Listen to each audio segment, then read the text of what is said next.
할렐루야. 반갑습니다, 여러분.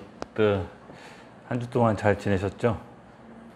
또 조금 오늘 피곤해 보이네요. 오늘 좀 다들 업무 때문에 많이 지치셨구나. 그래도 여러분, 우리 오늘 이렇게 예배드리 온 여러분 너무 축복하고 예수님의 이름으로 정말 축복합니다. 우리 오늘 주제로는 벌써 성령으로 인도받는 삶 13번째 시간입니다. 처음에는 이렇게 길게 하게 될 줄은 몰랐어요. 한 4번에서 5번 정도 하고, 그리고 우리 안에 있는 성령님을 인식한 다음에 이 천국과 하나님 나라를, 예수님이 언급하신 하나님 나라와 천국에 대해서 말씀을 나누려고 했는데, 하다 보니까 하나님께서 계속 감동을 주셔서 더 하라는 마음과 감동을 주셔서 이 자기 부인과 십자가를 지는 삶을 계속 좀 나누고자 합니다. 아마 하나님이 다른 마음 주시기 전까지는 계속 이 메시지를 나누게 될 것 같아요. 그래서 여러분 또 하나님 말씀 안에서 은혜 많이 받으시기 바랍니다. 오늘 주제는요, 쉽지 않죠. 대가지불.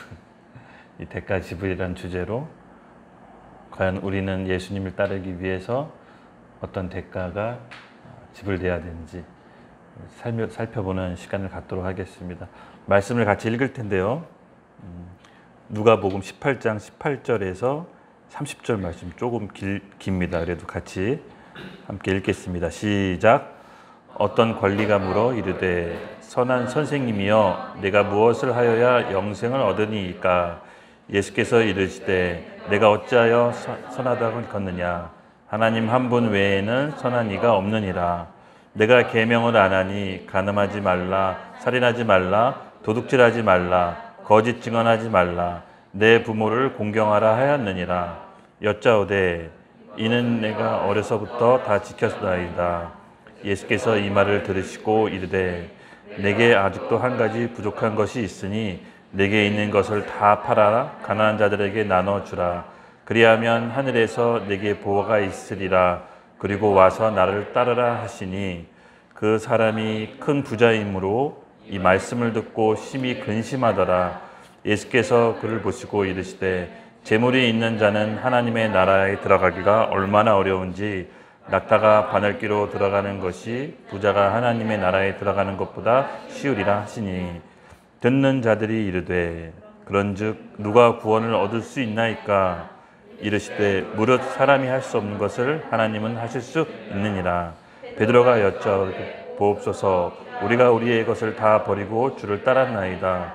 이르시되 제가 진실로 너에게 이르노니 하나님의 나라를 위하여 집이나 아내나 형제나 부모나 자녀를 버린 자는 현세의 여러 배를 받고 내세의 영생을 받지 못할 자가 없느니라 하시니라. 아멘. 기도하겠습니다.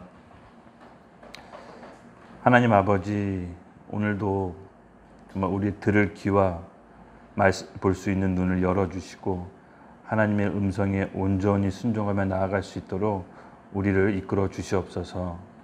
한 주 동안 여러 번잡한 마음과 또 여러 일들이 있었습니다. 오늘 이 말씀 가운데, 이 예배 가운데 나오는 우리 마음의 심령 가운데 하나님이 고요하고 분명한 음성으로 우리에게 말씀하여 주시옵소서. 우리가 듣겠나이다. 주님에 따르는 자들에게 하나님의 말씀과 성령의 빛을 비춰주셔서 우리가 십자가를 지고 주님을 따를 수 있도록 우리를 준비시켜 주시옵소서. 감사합니다. 예수님의 이름으로 기도드렸습니다. 아멘. 네, 제가 이렇게 신앙생활하면서 하나님이 제 인생 가운데 분명하게 말씀으로 해주셨던 말씀이 있는데, 그게 바로 오늘 누가복음 말씀입니다. 마태복음에는 잘 아시다시피 부자 청년 같은 말씀이거든요. 부자 청년 말씀으로 나오고, 누가복음으로는 요 18장, 그리고 마가복음에도 나옵니다. 4복음서에 똑같은 예를 여러 군데 나왔는데, 이 말씀이 제가 기억에 또렷이 남는 이유는 2017년도였던 것 같아요. 왜냐하면은 우리 하나가 태어났을 때 그의 여름, 가을 접어들 때 이 말씀을 주셨거든요. 그래서 저 이 말씀이 굉장히 또렷이 기억이 납니다. 보통 이제 기다리던 아이가 이제 태어나고 하나님께서 또 어떤 축복의 말씀을 주실까 이게 기대하는 마음이 있었어요. 왜냐하면 저희는 우리 하나가 좀 늦게 태어났거든요. 그래서 결혼 6년 만에 첫 아이가 나와가지고 굉장히 기다리던 아이였기 때문에 하나님께서 어떤 축복의 말씀을 우리 가정 가운데 주실까, 또 나한테 주실까라고 기도했을 때 전혀 상황에 맞지 않는 말씀, 바로 이 누가복음 말씀, 이 부자 관원 이야기를 저에게 말씀해 주셨습니다. 근데 이 말씀을 좀 살펴보면요, 크게 세 단락으로 이제 구별됩니다. 18절에서 21절은 여러분 아시다시피 의에 대해, 하나님의 의에 대해서 알려주십니다. 이 부자 관원, 이 부자 청년이라고도 하는데 영적인 뭔가 어떤 갈급함이 있었어요. 그래서 예수님에 대해서 소문도 듣고 예수님에 대해서 익히 알고 있었는데 이 부자 관원이 예수님께 찾아온 겁니다. 그래서 예수님께 물어봐요. 영생을 얻으려면 어떻게 해야 됩니까? 무엇을 해야 됩니까? 라고 이제 예수님께 진지하게 이제 물어보는 거죠. 그랬더니 예수님께서 이렇게 말씀하십니다. 간음하지 말라, 살인하지 말라, 도둑질하지 말라, 거짓 증언하지 말라. 율법에 나온 얘기를 하는 거예요. 율법을 너가 다 지켰냐라고. 왜냐하면 그때 당시 우리 구약은 어떻게 하면 의롭게 되냐면 율법을 다 지켜야 의롭게 될 수 있는, 아직은 예수님의 구속사역이 완성되지 않았던 때입니다. 그래서 유대인에게 의롭게 되는 법은 바로 율법을 다 지켜야만 됐습니다. 근데 예수님께서 그 율법을 지켰냐라고 이제 물어본 거죠. 그때 이 부자 관원이 다 지켰다라고, 부모도 공경하고 율법에 나온 내용을 내가 다 지켰다라고 얘기합니다. 그래서 18절에서 21절까지는 하나님의 의, 율법에 대해서 이제 나온 단락이고요. 그다음 22절에서 27절은 바로 예수님께서 그 부자 관원에게 이렇게 얘기합니다. 너가 다 지켰다면 부족한 게 한 게 있는데 너가 가지고 있는 재물을 모두 팔아 가난한 사람에게 나눠주고 나를 따르라 라고 그 부자 관원에게 얘기합니다. 22절에서 27절은 뭘 요구하냐면요, 바로 자기 부인. 너가 정말 영생을 얻고 날 따라오고 싶거든, 너가 가지고 있는 거, 그 모든 걸 팔아서 다 나눠주고 나를 따르라. 그래야 영생 얻을 수 있다라고 예수님께서 얘기합니다. 즉 자기 부인과 십자가를 요구하시는데, 그랬더니 여러분 잘 아시죠? 이 부자 관원이 어떻게 했습니까? 근심하면서 돌아갑니다. 그것만 할 수가 없었던 거죠.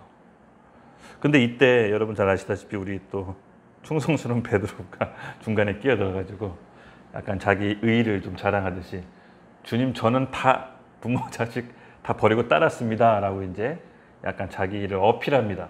자기 행위를. 그랬더니 예수님께서 베드로에게 이제 이렇게 얘기하시죠. 이르시되, 29절입니다. 내가 진실로 너에게 이르노니 하나님 나라를 위하여 집이나 아내나 형제나 부모나 자녀를 버린 자는 현세 여러 배를 받고 내세의 영생을 받지 못할 자가 없느니라. 근데 이 말씀을 제가 사실 2017년도에 하나를 낳고 주님께서 구할 때 이 말씀 주셨어요. 저는 언뜻 이해가 되지 않았어요. 언뜻. 29절, 23절이 제가 못 받아들이겠더라고요. 그러니까 좀 받아들이기 좀 어려웠어요. 어떤 면에서 받아들이기 어려웠냐면요, 29절, 30절은요, 내가 하늘나라, 천국에 가기 위해서 지금 나랑 관계 맺고 있는 아내, 자녀, 친구들, 우리 공동체 식구들, 이 사람들을 버리고 영생을 얻으면 그 영생 얻는 게 기쁨이 될까라는 궁금증이 시작됐어요. 그러니까 그 사람들을 다 버리고 예수님을 쫓아서 영생 얻었다고 칩시다. 천국 갔다고 칩시다. 그 천국이 기쁠까? 그러니까 내가 살던 기억이 모두 다 없어지지 않는 한 기쁠 것 같지가 않더라고요. 왜냐하면 나랑 같이 맺고 있는 사람들 중에서 한 사람이라도 천국에 없거나 지옥에 있거나, 부모 형제들 중에 누가 지옥에 있으면 그게 기쁨이 될 것 같지는 않았어요. 왜냐하면 말씀에 분명히 거지 나사로와 부자 얘기를 보면은, 거지 나사로는 아브라함 품에 낙원에 있었고 부자는 지옥에 있었거든요. 둘이 쳐다볼 수 있고 둘이 이렇게 느낄 수 있었지만은 만날 수는 없었어요. 근데 그 비극적인 상황을 과연 내가 예수님을 따라서 모든 걸 버리고 따랐을 때, 하늘나라 갔을 때 그게 과연 기쁠까라는 꽤 오랫동안 고민했었어요. 꽤 오랫동안. 하나님이 단번에 답을 주시진 않았어요. 아마 저보고 계속 기도해보라고 했었을 것 같아요. 단번에 답을 주시지 않더라고요. 그리고 이 말씀을 갖고 계속 한 몇 해 이게 지났던 것 같아요. 전 그 말씀이 계속해서 제 마음속에 이제 남아 있었거든요. 하나님이 단번에 답을 주시지 않더라고요. 근데 정말 이 말씀이 29절, 30절에 오늘 하고자 하는 그 예수님의 말씀이 뭐냐면은 바로 대가 지불이에요. 그러니까 제가 나중에 하나님께서 주신 저의 응답은 뭐냐면은 하늘나라는, 영생은 반드시 이 땅에 살아가는 동안 대가를 지불해야 얻을 수가 있다라는 훗날 나중에 하나님께서 저에게 응답을 주셨어요. 그러니까 복음 자체가 여러분 대가 지불이에요. 복음의 본질이 하나님은 우리를 사시기 위해서 하나님 편에서 가장 값진 것을 지불하시고 우리를 사신 겁니다. 오늘 이 말씀이 굉장히 중요한 이유가 여러분 주제가 대가 지불이잖아요. 그리고 우리가 얻은 복음은 우리 편에서는 은혜로 믿음으로 값없이 얻은 구원이지만 하나님 편에서는요 가장 값진 것을 대가를 지불하고 우리 한 사람 한 사람을 사셨다는 겁니다. 이게 복음의 본질입니다. 그러니까 오늘날 우리가 놓치지 말아야 되는 건 뭐냐면요 너무나 값싼 복음을 알고 있다는 겁니다. 이 복음 자체가 여러분 처절한 피비린내 나는 하나님의 값비싼 보화입니다. 여러분이 복음을 자체를 믿었다면 더 이상 내 삶이 내 거라고 주장할 수가 없습니다. 내 육신, 내 생각, 내 마음도 이제 내가 사는 게 아니라 내 안에 계신 그리스도께서 나를 대신 산다라는 그 고백이 그냥 나오는 것이 아닙니다. 이 복음에 대한 대가 지불을 어떤 것인지를 깨달은 사람이 이 고백을 할 수가 있었던 겁니다. 여러분 우리가 이 복음을 오늘 배울 때 대가 지불에 대해서 하나님께 기도하면서 정말 이 메시지 한번 듣고 끝나는 게 아니라 집에 가셔서 아니면 주중에 어쩌면 몇 년 동안 걸릴지도 몰라요. 우리가 이 대가 지불이라는 거는 단번에 될 수가 없다라는 거를 제가 이제 경험으로 알 수 있거든요. 그래서 오늘 메시지 잘 듣고 복음의 대가 지불의 3단계를 제가 말씀드리려고 합니다. 저 오늘 여러분이 하나님께서 자녀 삼아 주시고 우리의 죄와 허물이 있음에도 가운데도 그 죄와 허물을 우리 가운데 묻지 않으시고 하나님의 가장 값비싼 대가를 치러서 사신 몸입니다. 여러분 이 복음을 우리가 잘 간직해야 됩니다. 로마서 10장 9절에서 10절을 우리 다혜 자매님이 좀 읽어주시겠어요?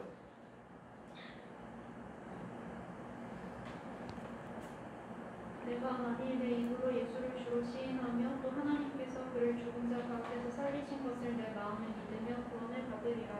사람이 마음으로 믿어 의에 이르고 입으로 시인하여 구원에 이르느니라. 아멘. 흔히가 우리 예수님 영접했다나 예수님 구주로 모실 때 이 로마서 10장 9절에서 10절 말씀은 성경 구절을 많이 인용합니다. 그렇죠? 근데 여러분 이 말씀 사람이 마음으로 믿어 의에 이르고 입으로 고백해 구원에 이른다. 딱 들었을 때 감동이 어떠세요? 우리 정호 형제 이 말씀 들었을 때 감동이 좀 어떠세요?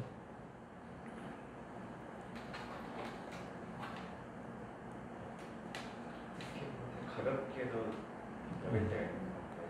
네. 가볍지도 않은 말씀. 네. 맞아요. 사실은 저도 예수님 처음 영접할 때 제 셀 리더가 이 말씀 구절을 같이 읽자라고 했거든요. 그리고 구주를 영접하자고 해서 저는 이 말씀을 물론 그때 당시 순수한 마음을 믿고 입으로 고백해서 이제 구원 받았다라고 이제 믿었습니다. 근데 여러분 이 로마서 당시 쓰여진 이 고백이 그때 상황이 어떤지를 알면 새롭게 다가올 겁니다. 우리네가 지금 그냥 성경에 쓰여 있으니까 편한 가운데 읽지만 그때 당시 예수를 주로 고백한다는 것은 죽는 거예요. 대가를 지불하고 입으로 고백하는 거예요. 그때 당시 글라디우스 황제, 로마 황제가 있었는데 4대 황제, 유대인을 로마에서 다 내쫓는 겁니다. 믿는 유대인, 크리스찬 유대인. 그러니까 즉 그 로마 사회에서 황제를 주인이라고 고백하지 않고 예수님을 주인으로 고백했다는 것은 단순히 커밍아웃 정도가 아니라 그 공동체에서 쫓겨나고 경제활동을 못하고 어떻게 보면 목숨을 걸어야 되는, 그러니까 편하게 예수님이 나의 주인님이다라고 고백하는 차원이 아니라 내 인생을 여기서 끝내겠다라는 마음으로 예수를 주로 고백하는 때였습니다. 엄청난 대가 지불을 하고 예수님을 영접하는 겁니다. 이 정도 무게였던 거예요. 바로 우리가 예수님을 구주로 영접했다는 것은 그 정도의 무게를 갖고 있어야 됩니다. 크리스찬이라는 것은 예수님을 따르는 자들이죠. 예수님을 따르는 자들은 예수님과 함께 십자가를 지는 자들입니다. 그러니까 예수님을 믿었다라는 것은 단순히 어떤 종교 행위, 예수를 구주로 이렇게 얘기했다는 그 종교 행위가 구원받는다는 게 아니라 정말 내 가장 소중한 목숨을 걸고 그 대가를 지불하고 예수님을 따르겠다라는 일종의 보면 이 세상으로 커밍아웃에 선언한 겁니다. 여러분 모두 예수님을 구주로 영접하셨죠? 분명히 아멘이라고 하셨습니다. 그러면 이 세상으로부터 커밍아웃 하신 겁니다. 이제 이 세상 가치관에 사는 것이 아니라 예수님의 진리의 말씀을 따라 사는 여러분이 바로 그리스도인, 크리스찬이라고 하는 것입니다. 오늘 우리의 신앙의 가장 큰 문제는요, 저도 좀 많이 고민을 해요. 왜냐하면 이 세상 풍조가 이제 가면 갈수록 믿는 자들을 미워하고 우리 크리스찬들이라고 해서 무슨 존경하는 분위기가 아니거든요. 우리 인준이랑 기훈이랑 코로나 때 우리 기억나죠? 홍대로 인터뷰하러 갔죠. 그러니까 코로나 이후로 기독교인들에 대한 시선이 어떤지를 카메라를 들고 직접 인터뷰를 갔는데 젊은 20, 30대 층에 나오는 반응이 좀 놀라웠죠. 저도 받았던 느낌이 좀 비슷했던 것 같아요. 믿지 않는 사람이 봤을 때 믿는 사람들이 어떻게 언론 보도에 영향이 있었을 수도 있는데 왜 모이지 말라는데 굳이 모여서 코로나를 전파시켰을까? 그런 인식이 굉장히 다분히 많이 있었고, 또 하나는 왜 이렇게 고리타분하게 자기들끼리만 뭉칠까? 사회에 대한 배려는 없는가? 이런 얘기도 했습니다. 근데 여러분 이런 추세는 점점 가면 갈수록 심화될 것 같아요. 왜냐면 마지막 때에 예수 믿는 자는 미움을 받는다고 했거든요. 근데 여러분 여기가 우리가 이런 상황 속에서 더 좋아질 거라는 기대를 하시면 안 됩니다. 왜냐면 성경의 예언대로 말씀대로 이 세상은 진행되고 있습니다. 근데 우리가 반면에 그럼 무조건 이 세상 탓, 말씀에 그러기 때문에 이렇게 될 거라고만 탓할 수는 없습니다. 왜냐하면 우리가 이렇게 되기까지 우리가 놓치고 있는 부분이 뭔가 스스로 한번 그래도 성찰을 해볼 필요성이 있습니다. 저는 이 문제에 대해서 오늘 대가 지불이라는 주제를 기도하고 나눌 때 하나님께서 보여주신 게 있다면 바로 우리 믿는 자가 하나님 안에서 온전히 대가 지불을 하지 않았다라는 마음을 주셨어요. 여러분 우리가 예수님을 믿는 사람들은 세상과 구별됐다라고 했죠. 무엇에 구별됐냐면은 바로 이 세상 풍조와 가치를 쫓지 않고 내 십자가를 지고 내 부인하고 예수님을 따르는 삶, 그 모습을 어쩌면 세상 사람들이 기대하고 바랬는지도 몰라요. 내가 옳다, 크리스찬들이 옳다, 크리스찬들이 맞다, 그걸 원하는 게 아니라 그게 물론 맞지만 진짜로 자기를 부인하고 십자가를 지는 삶을 믿지 않는 사람들이 보고 싶어 하는 수도 있어요. 그러니까 우리가 이 대가 지불하는 삶이 우리 안에서 먼저 회복될 때 하나님께서는 이 어려운 가운데서도 우리 크리스찬들의 영적 권위를 회복시켜 주실 거라 믿습니다. 여러분도 같은 마음이시죠? 그래서 우리 한 사람 한 사람은 사실 우리 직장 가운데, 우리 가정 가운데 보내진 선교사입니다. 하나님께서 우리를 그렇게 보내셨어요. 우리를 통해서 영적 권위를 회복하라고. 누구한테? 자기를 부인하고 십자가를 통과하는 대가를 지불한 사람에게 하나님께서 영적 권위를 회복시켜 주실 겁니다. 누가복음 14장 26절에서 27절을 우리 사형자매님이 좀 읽어주십시오. 누가복음 14장 26절에서 27절입니다. 을은 내게 오는 자가 자기 부모와 처자와 형제와 자매와 더욱이 자기 목숨까지 미워하지 아니하면 그게 내 제자가 되지 못하고 누구든지 자기 십자가를 지고 나를 따르지 않는 자도 그게 내 제자가 되지 못하리라. 아멘. 네. 여러분 이 말씀을 들었을 때 어떤 느낌이 오셨습니까? 좀 이런 생각을 해보셨으면 좋겠는데 과연 나는 예수님을 믿기 위해 예수님을 따르기 위해 어떤 대가가 지불되었는가?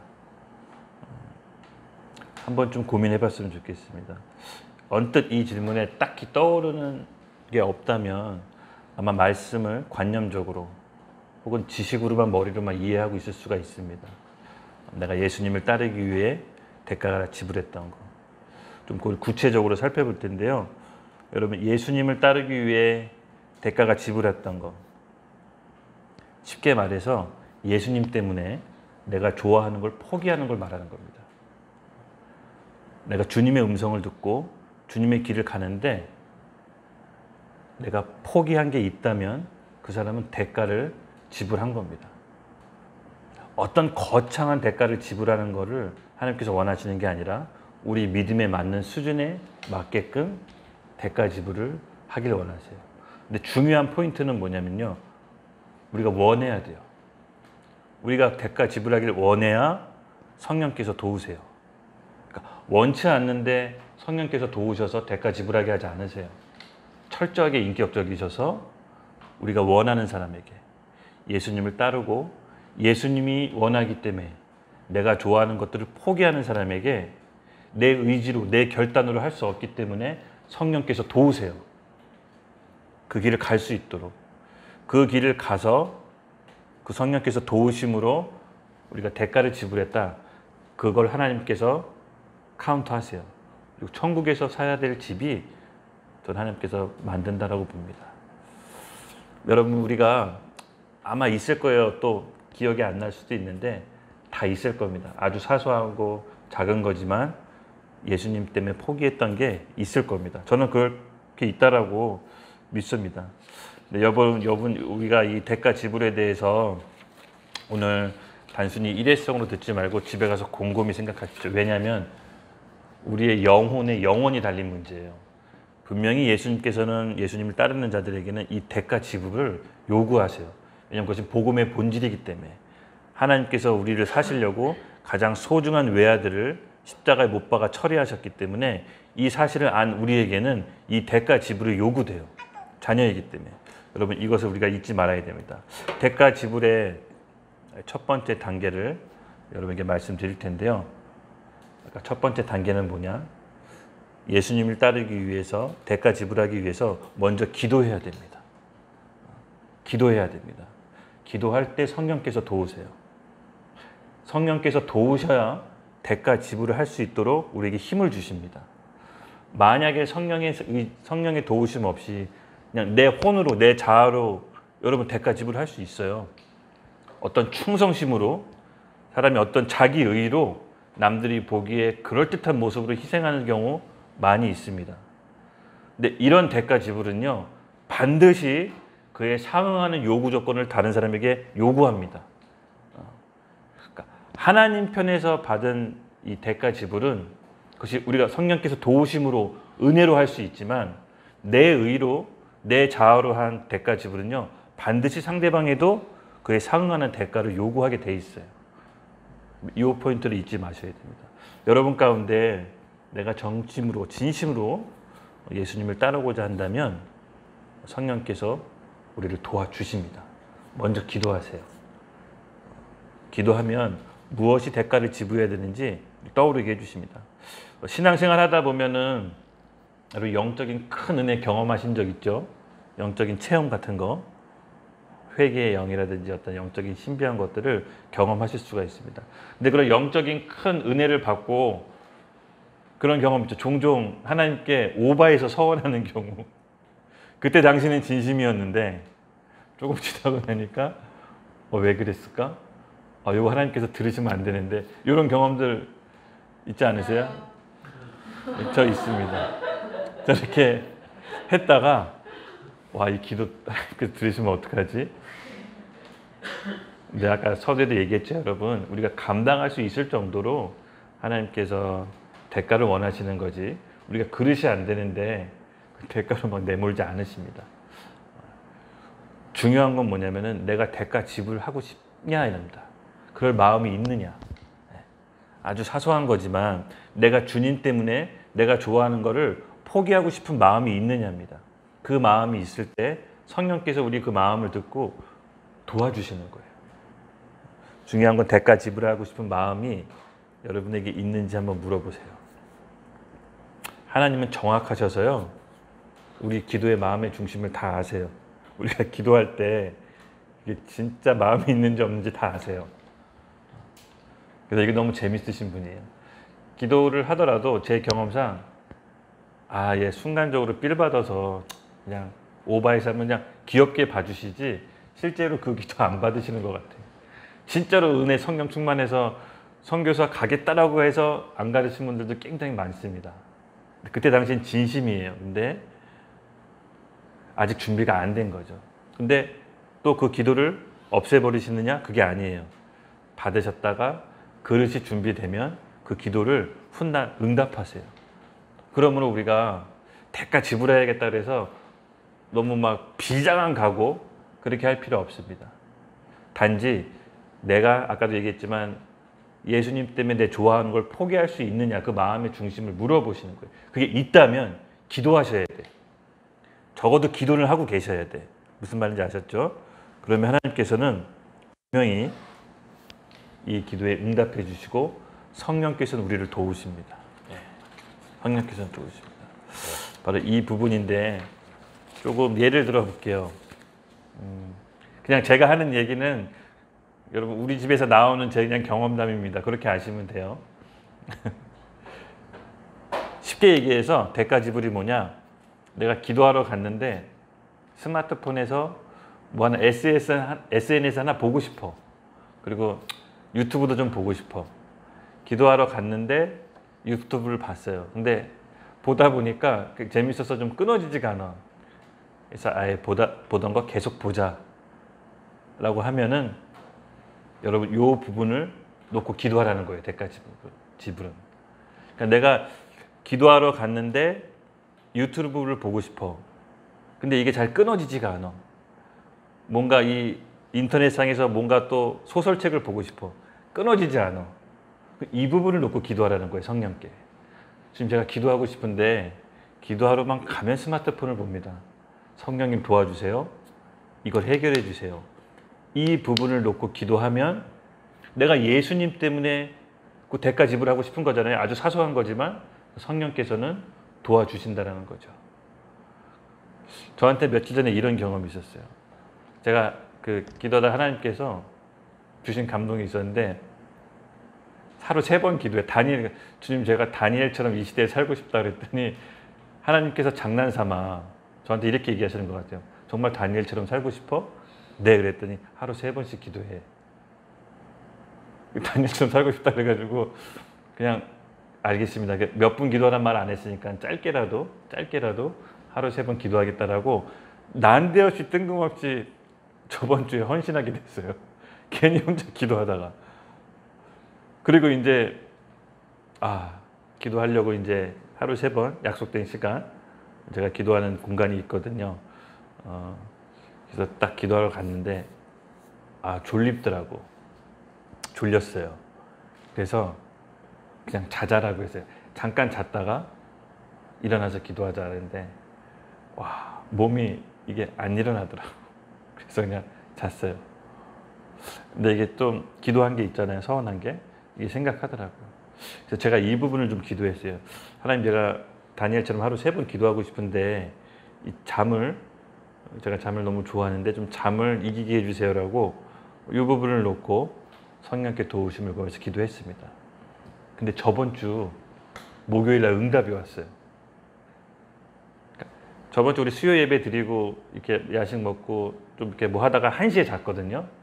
1시에 잤는데 기도했어요. 주님 내일 아침에 기도하게 해달라고. 근데 거짓말처럼 정말 거짓말. 새벽 5시에 눈이 떠졌는데 화장실을 가고 싶은 거예요. 그래서 화장실에 가서 소변 보고 침대에 누웠는데 새벽 5시인 거야. 너무 이르다 해서 다시 자야지 눈을 감는데 정신이 말똥말똥한 거야. 눈이 안 감아지는 거야. 이게 기도 응답인가?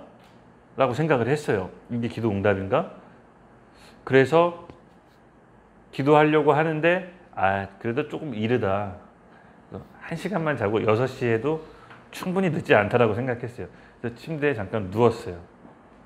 근데 이게 화근이었습니다. 그대로 잠이 들어버렸어요. 7시에 일어났습니다.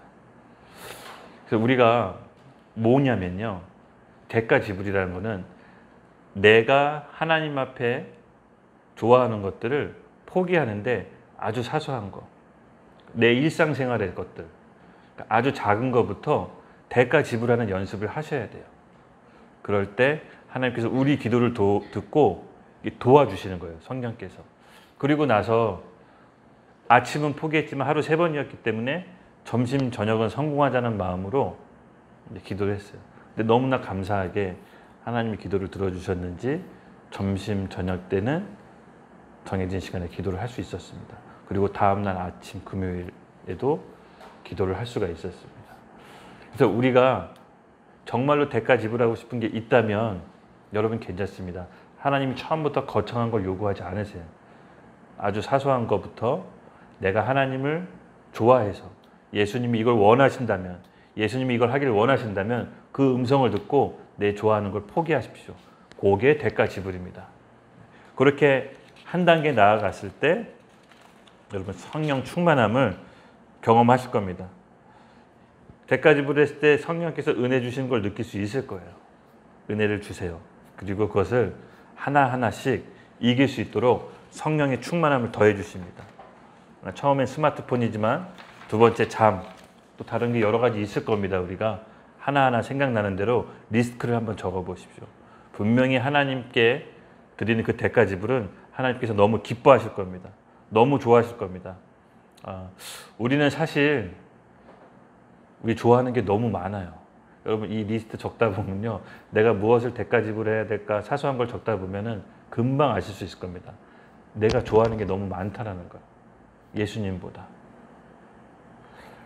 그냥 요새는 하나님께서 이렇게 훈련하시더라고요. 이게 스마트폰을 딱 이렇게 보고 있으면 유튜브 보고 있으면 그만 보고 접어라 라는 마음을 딱 주세요. 그러면 그때 그 마음이 들어서 딱 접는 훈련. 그리고 밥을 막 이렇게 먹을 때 숟가락 내려놔 라는 음성이 들리는 것 같아요. 그럼 그때 너무나 먹고 싶은 그 절정에 숟가락 내려놓는 훈련. 이게 대가 지불. 대가 지불 어려운 게 아닙니다. 그럼 음성이 들렸을 때 숟가락 내려놓고 음성이 들었을 때 핸드폰 접는 훈련. 요거부터 해보세요. 그러면 여러분 아실 겁니다. 생각보다 내가 내 안에 내가 예수님을 믿는다고 따랐지만 내가 좋아하는 게 너무 많구나라는 거를 여러분 느끼실 수가 있을 겁니다. 어렵지 않습니다. 우리는 우리 자아, 몸에 있는 것, 우리가 좋아하는 것들을 대단히 내려놓기 힘들어합니다. 제가 알아요. 우리 몸을 입고 있는 한 우리 좋아하는 거를 죽으면 죽었지 내려놓기 쉽지 않다라는 거를 대부분 알면서 또 포기하지 못합니다. 그냥 너무 좋아하니까. 이게 너무 좋으니까. 대가 지불의 첫 단계의 결론은요. 대가 지불이 뭐냐? 내가 주님 때문에 지금 움켜쥐고 있는 것을 포기하는 거. 좋아하는 것을 포기하는 겁니다. 이게 대가 지불입니다. 주님의 음성이 들렸을 때 그 마음을 받았을 때 지금 즉시 포기하는 걸 보고 예수님께서는 그 마음을 우리 받으세요. 그게 우리 지난주에 얘기했던 거룩한 산 제사예요. 우리 몸을 거룩한 산 제사로 드리는 게 영적 예배가 바로 그겁니다. 내가 예수님을 좋아하기 때문에 내 좋아하는 걸 포기하는 걸 내려놓는 게 우리가 드릴 영적 예배인 거예요. 그래서 우리가 이 삶을 계속 살아내는 겁니다. 언제까지? 제가 바울을 보니까 몸이 육신에 있는 한 계속 해야 되는 거더라고요. 계속 해야 되는 겁니다. 근데 여러분 걱정하지 마십시오. 우리가 이 삶을 살다 보면은 결국은 성령께서 우리를 도우셔서 장성한 그리스도의 분량까지 죄가 들어오면 그냥 무시해버리는 단계도 우리가 성장할 수 있습니다. 어느 일정 부분의 죄에 대해서는 너무 약한 부분이 제가 있었는데 그래도 신앙생활이 조금 하고 나름대로 훈련해서 그런지 어느 일정 부분의 죄는 오면 제가 바로 무시해버려요. 무시할 수 있을 정도로 여유가 좀 생긴 것 같아요. 좀 이 혼이 좀 그 부분에 대해서는 강해진 것 같습니다. 그렇게 될 수가 있습니다. 하실 수가 있습니다. 절대 포기하지 마십시오. 우리 옆에 있는 사람한테 좀 이렇게 난데없지만 얼굴 보면서 고백합시다. 당신은 예수님의 핏값으로 산 하나님의 자녀입니다. 당신은 왕 같은 제사장입니다. 사랑합니다. 아멘. 진짜 자유는 내가 움켜쥐고 있는 거 포기할 때 진짜 자유가 임해요. 놔보면 알아요. 별거 아니었다는 거. 진짜 알아요. 별거 아니었다는 거. 내가 왜 이렇게 집착하고 있었지? 내가 왜 이렇게 그토록 쫓고 있었지? 옆에서 보면 참 안타까운 경우가 많아요. 물론 제가 예수님 믿기 전에 혹은 예수님 믿어도 주변의 어른들이 저를 그렇게 봤을 것 같아요. 본인도 알아요. 사실 이거 내려놔야 된다는 거.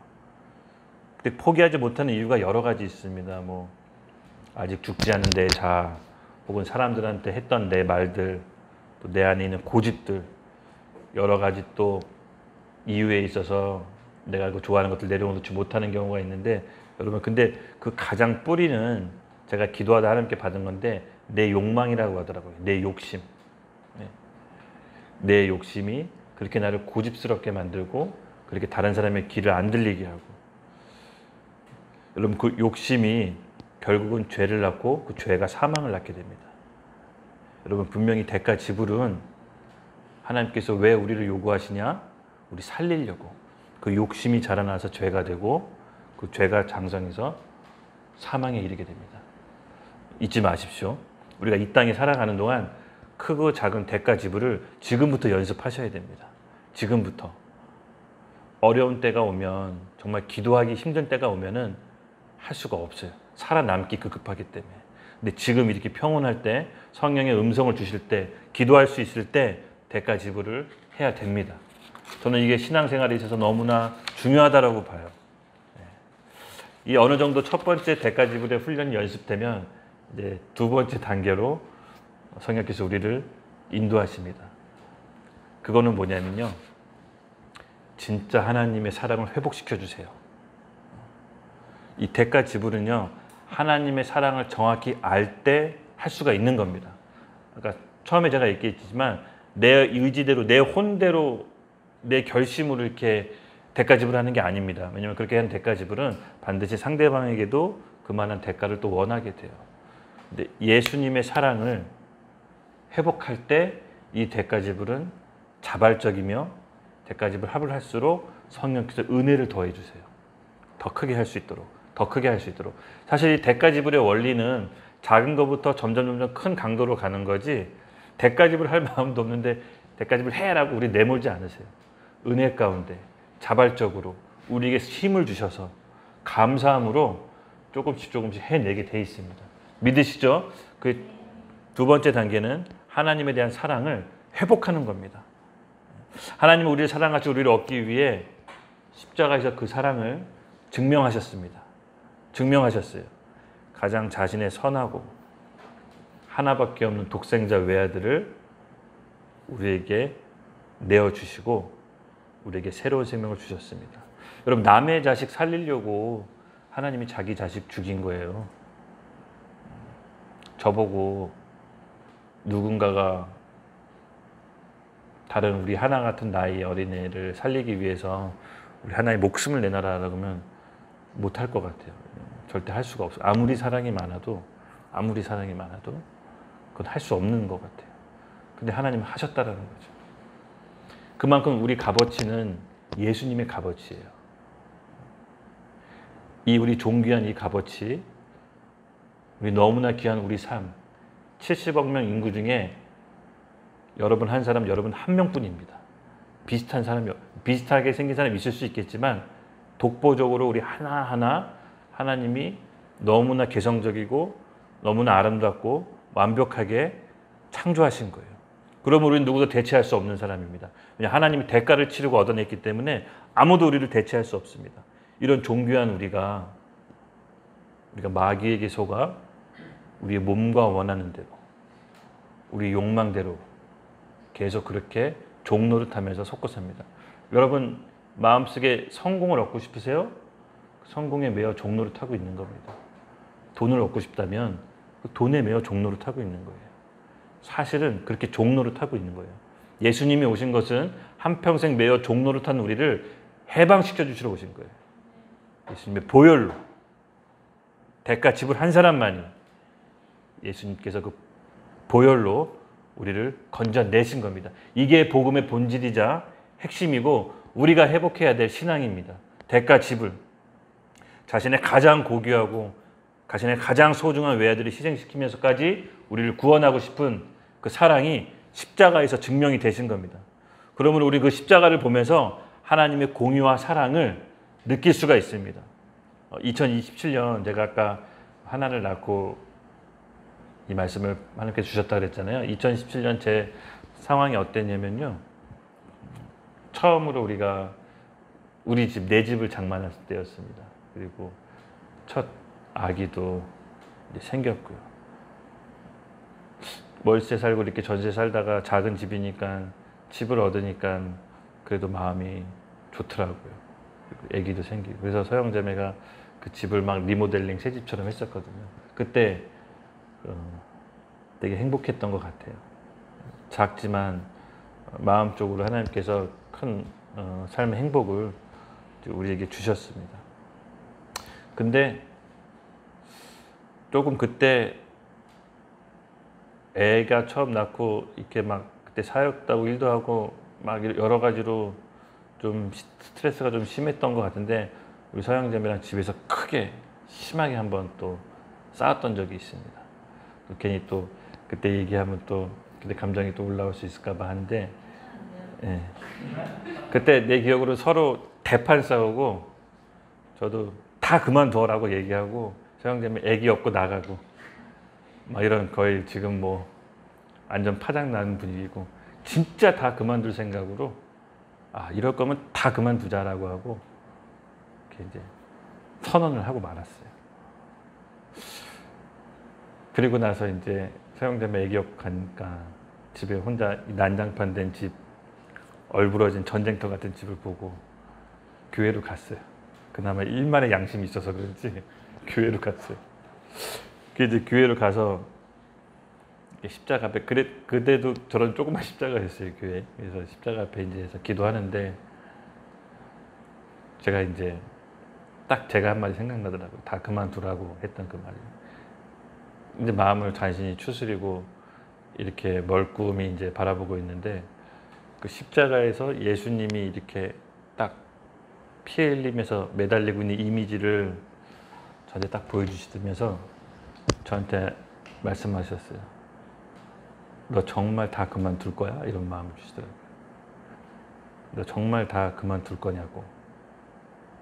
그래서 제가 아무 말을 못했어요. 그랬더니 너가 정말 다 그만두면 내가 십자가에서 흘린 이 피 네가 마셔야 된다.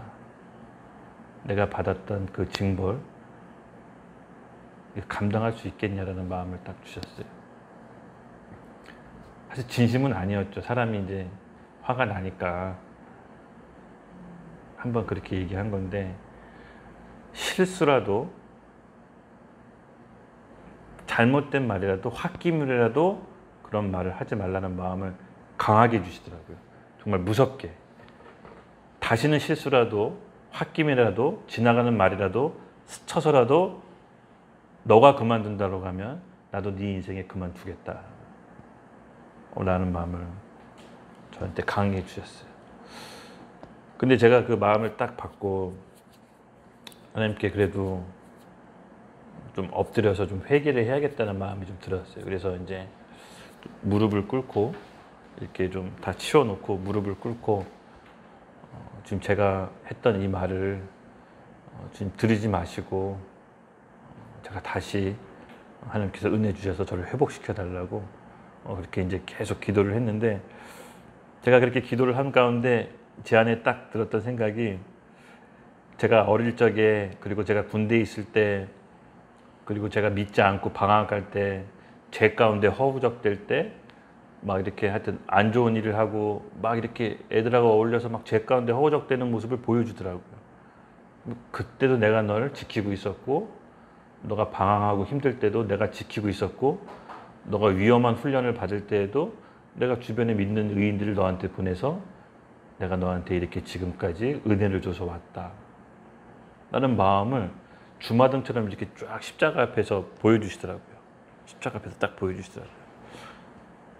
근데 너는 조금 힘들다고 정말 못 참겠냐라고 마음을 딱 주시더라고요.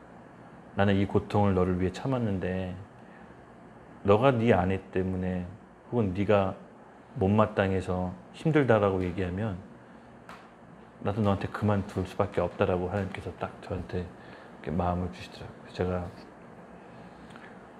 죄송하다라고 또 회개를 했죠. 주님 죄송합니다. 근데 그때 참 하나님께서 제 안에 있는 교만 그리고 내 중심적인 거 그리고 이 혈기 정말 제대로 보여주시더라고요. 이렇게 마음속에 있는 걸 꺼내서 상자로 펼쳐 보내주듯이 네 안에 있는 게 실제로는 이거다라고 교만, 혈기, 철저하게 내 중심적인 사고, 내 욕망 저는 제가 한다고 열심히 한 줄 알았어요. 저는 제가 옳은 일을 한다고 했어요. 열심히 살았고 열심히 사역했고 하나님 앞에서 그렇게 열심히 했다고 했는데 사실은 그 안에 있는 동기가 네 중심적이었고 네 혈기였고 네 교만이다라는 거를 딱 마음에 꺼내서 딱 보여줬는데 제가 자질러졌어요. 정말 자질러졌어요. 그리고 하나님께서 저한테 그걸 딱 보게 하시면서 만약에 이거를 인정하지 않으면 십자가에 받은 형벌이 너한테 간다. 내게 은혜를 구하겠느냐 해서 제가 그걸 딱 보고 정말로 오금이 저리도록 좀 무서웠어요. 이게 정말 내 안에 있는 동기였단 말인가? 그럼 주님 제가 해결받기 원합니다. 제가 고침받기 원합니다라고 하고 그때 나왔던 그 고백이 나도 모르게 정말 지금 기억이 나는데 주님 제가 이걸 해결받기 위해서 어떤 대가를 치르더라도 이거 제가 해결받겠습니다라고 하나님께 서원했었어요. 왜냐하면 그게 너무 혐오스러웠어요. 그 내 안에 있는 교만과 혈기, 그 내 중심적인 게 그거 이루려고 서양자매 힘들게 하고 부모님 힘들게 하고 이 주변 사람 다 힘들게 한 거 생각하니까 내 자신이 너무 혐오스럽더라고요. 제가 마음의 중심으로 기도했어요. 좀 이거 처리해 주시면은 제가 어떤 대가라도 집을 받겠습니다라고 그때 처음으로 중심으로 기도했던 것 같아요. 그때 성령께서 도우신다라는 마음을 주셨고 제게 은혜를 폭포수처럼 쏟아주시더라고요. 정말로. 그러니까 제가 그 고백을 하길 원했던가 봐요. 제가 그 고백을 하길 원했던가 봐요. 정말 그때 그 은혜가 지금도 잊지 못하는 게 그 은혜빨이라고 할까? 은혜빨이 지금도 있어요. 그때 받은 은혜가 지금도 가고 있어요. 잘 식어지지가 않아요.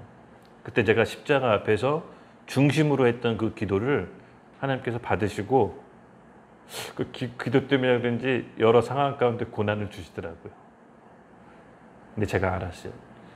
내가 죄를 저질러서 받는 고난이 아니라 내가 하나님 때문에 받는 고난은 영광된 고난이다라는 걸 조금이라도 느낄 수가 있었습니다. 그래서 여러분 기도하셔야 돼요. 적어도 어떤 대가가 올 때, 고난이 올 때 감당하지 못하더라도 내가 이 대가를 치르겠다는 기도는 중심으로 하셔야 돼. 그 기도를 해야 성령께서 도와주세요.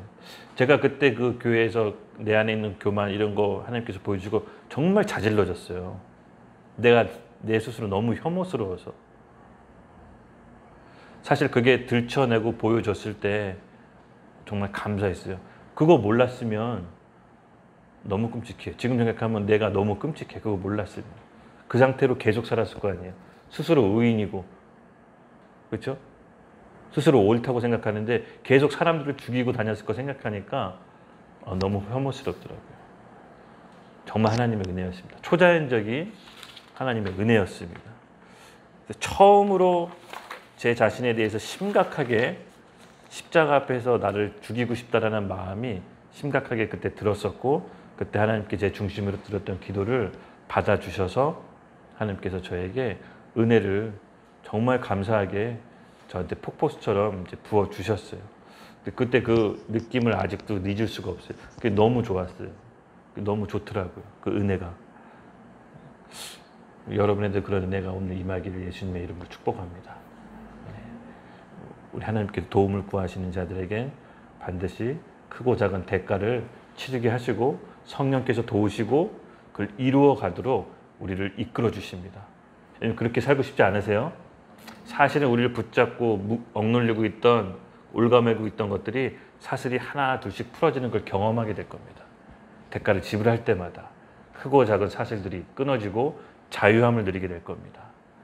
주님의 멍에는 쉽고 가볍기 때문에 사실 우리가 느끼고 있는 어깨에 무거운 멍에는 우리 욕심 때문에 지고 있는 거예요. 그걸 보게 해주신 겁니다. 예수님이. 예수님의 멍에는 쉽고 가볍습니다. 우리가 대가 지불을 하고 주님의 십자가를 메고 함께 갑시다. 여러분 하나님께서 우리를 초청하시는 거예요. 사실은 내 짐은 가볍다라는 거를. 여러분께서 그 길을 갈 수 있도록 힘달라고 저도 여기서 기도할게요. 우리 같이 갑시다. 천국에서 반드시 만나야 됩니다. 그래서 처음으로 어쨌든 제가 그런 감정을 느끼고 진짜로 그 다음부터는 뭐 해달라 이런 기도가 잘 안 나오더라고요. 그냥 저를 불쌍히 여겨달라고 하고 하나님 앞에서 저 긍휼히 여겨달라고 하고 저도 몰랐습니다. 제가 이런 인간인지 계속 하나님께 긍휼을 구했던 것 같습니다. 그러면서 하나님께서는 계속해서 크고 작은 사건들을 제 앞에서 펼쳐주시면서 대가 지불할 수 있도록 문을 열어주셨습니다. 그날 저의 그 기도는 정말 폭포수같이 하나님께서 은혜를 주셨습니다. 그 다음부터는 이제 세 번째 대가 지불의 단계로 하나님께서 강도 높게 인도하십니다. 이제 여기까지 왔던 사람에게는 세 번째 대가 지불이 오는데요. 마가복음 10장 29절에서 30절 우리 손종원 형제님이 읽어주시겠어요?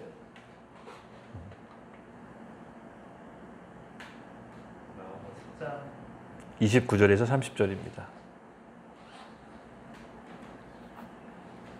예수께서 말하사대 내가 진실로 너희에게 이르노니 나와 및 복음을 위하여 집이나 형제나 자매나 어미나 아비나 자식이나 전토를 벌인 자는 금세 있어 집과 형제와 자매와 부친과 자식과 전토를 100배나 받되 핍박을 겸하여 받고 내세의 영생을 받지 못할 자가 없느니라.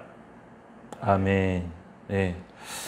같은 주제로 마가복음에도 있는 그 부자 관원 이야기인데요. 30절에 보면은요. 현세에 있어 집과 형제와 자매와 어머니와 자식과 전토를 100배나 받되 박해를 겸히 받는다라고 여기는 한 구절이 더 나와 있습니다. 박해를 겸하여 받는다. 대가 지불할 때는 박해가 옵니다. 고난이 옵니다. 여러분 이 고난은 자기가 스스로 받는 고난입니다. 내 죄의 결과로 온 고난이 아니라 자기가 예수님이 사랑해서 오는 고난입니다. 여러분 이 고난은 이제는 어느 정도 대가 지불한 사람에게는 스스로 우리가 기도로 자발적으로 고난에 참여하는 믿음까지 성장하게 돼요. 바울처럼 스스로 고난에 들어가게 되는. 저도 이거를 몇 번 한 경험이 있어요. 하나님께 의지하는 상황을 제가 스스로 만들려고 몇 번 이거 시도했던 적이 있습니다. 근데 할 때마다 많지는 않았지만 하고 나니까 또는 못할 것 같아요. 정말 은혜 주셔야 그것이 감당할 수 있는데 근데 이 고난이 왔을 때 여러분 중요한 건 뭐냐면요. 하나님께서 우리의 기도를 들으시고 이 고난의 문을 열어줬을 때 순종하세요. 순종하세요. 그럼 하나님께서 우리의 그 순종의 믿음을 보시고요. 우리의 혼을 거듭나게 해주십니다. 우리의 혼은. 아직 거듭나지 않은 우리의 영역들 있죠? 하나님 앞에서 거듭나게 해주세요. 빨리 거듭날 수 있는 비밀이 바로 여기 있습니다. 하나님을 위해 자발적으로 그 헌신한 고난을 통과하면 빨리 혼이 이제 거듭나게 됩니다. 저는 그 비밀을 이제 알았어요. 제가 너무 어렵고 힘들 때는 정말 어렵고 힘들었어요. 여러분 정말 돈이 없을 때는 단돈 몇만 원이 없어서 힘들어요. 정말 그때는 진짜 하나님을 원망하게 돼요. 진짜 하나님을 원망하게 돼요. 근데 하나님께서 그 고난을 사실은 제가 스스로 한 거였는데 하나님께서 그것들을 정말로 저의 고난을 받으시고 재정에 대해서는 거듭나게 해주시더라고요. 거듭나게 해주시더라고요. 거듭났다는 게 부자가 됐다는 얘기가 아니라 맡길 수 있다는 얘기예요. 맡겨드릴 수 있도록 해주셨다는 거예요.